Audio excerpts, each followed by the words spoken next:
Okay, so I read an article in the Post by one of the, editorial or opinion writers. Usually I find his articles in the last page or two of the first section of the paper. And his premise is that he'd like to start his own church of nons, which is people with no affiliation, not nuns, but Nones. So there's not a trend, but a survey was taken where it shows that a lot of people are skipping their religions altogether and leaving their faiths and have decided to not have any. Some of them claim, well, we're spiritual, whatever the heck that means. But he says, so he's a 42-year-old male, if I did the math there correctly.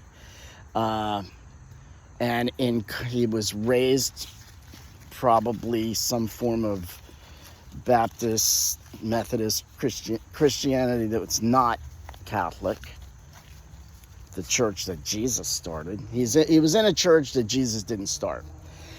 Anyway, so his father, I believe, was a preacher, and I think that tells you something right there.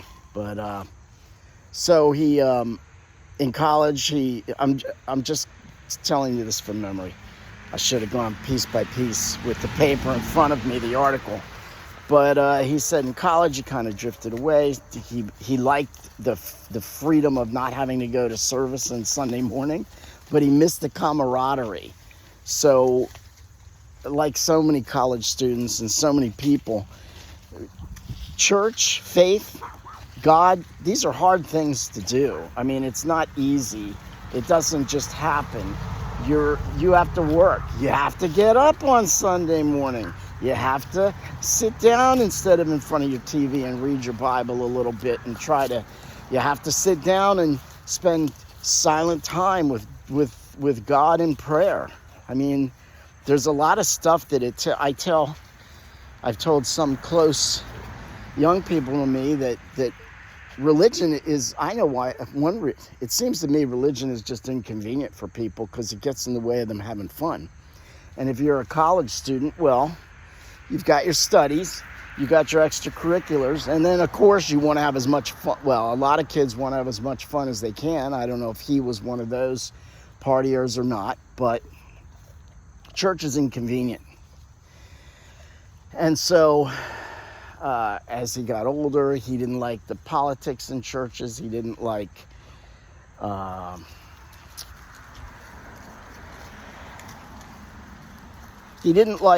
guess, the thinking of the people in the church. But he did like to have, camaraderie. He did like the coffee after service. He brought this up a couple times. He liked the music. He wants good music at church. Well, there's an old Matthew Kelly told a story. I heard this story from him. And basically, two guys are talking. He goes, you know what's wrong with the church? Two or three guys. Well, what's wrong with the church? Well, it's those kids. They're always talking in mass. They're always crying, those babies. Why do we got those babies? Another guy goes, no, it's not that. It's the parking lot. It's so filled. You can't get out of the church when you're done. No, says Jim. It's not that. It's the singing in the choir. The choir's terrible. They're too slow. No, it's not that. It's the preacher's sermon. His sermon is too long, or it's too short, or it's too this, or it's too that, or whatever. So, the music, here's my thing. I'm going to a church that God has some relations to.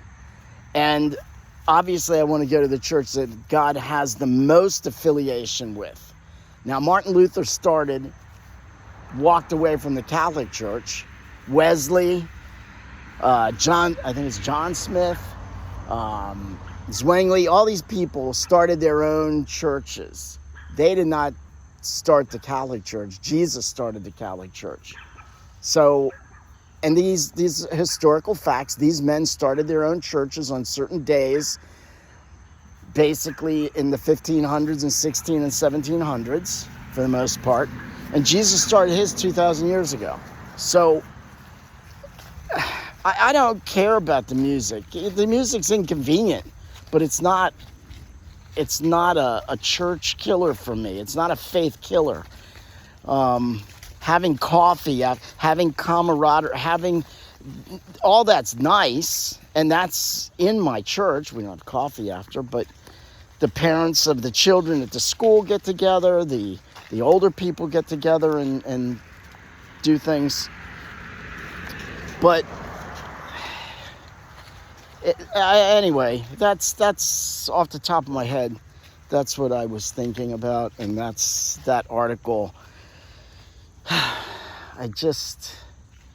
I don't care about the music. I love music. Don't get me wrong. I love music, and when the organ starts playing or the guitar start playing, I am singing. You can be sure. I got the page 421 open, and I am singing.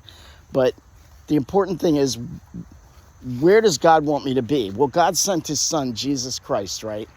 And Jesus Christ said, on Peter, I will build my church. That's a singular church, his basic church, not his churches. He didn't say any, never mentioned. Anyway. So, yeah, that's pretty much what I have to say on that subject. And I probably will have more to say. I'll probably look over the article and make a few other points. But it's just, and not one place, I scanned the whole article, and not one place, he talks about different faiths. Not one place does he mention Catholic. So I'm guessing he may even have an anti-Catholic bias, because a lot of the Protestants do. Not all, but there are lots of strains that particularly are repulsed by Catholicism. So, yeah, that's a start. You know me, that's not all I got to say on the subject. So I'm going to try to be more concise. And that's all you need to know right now.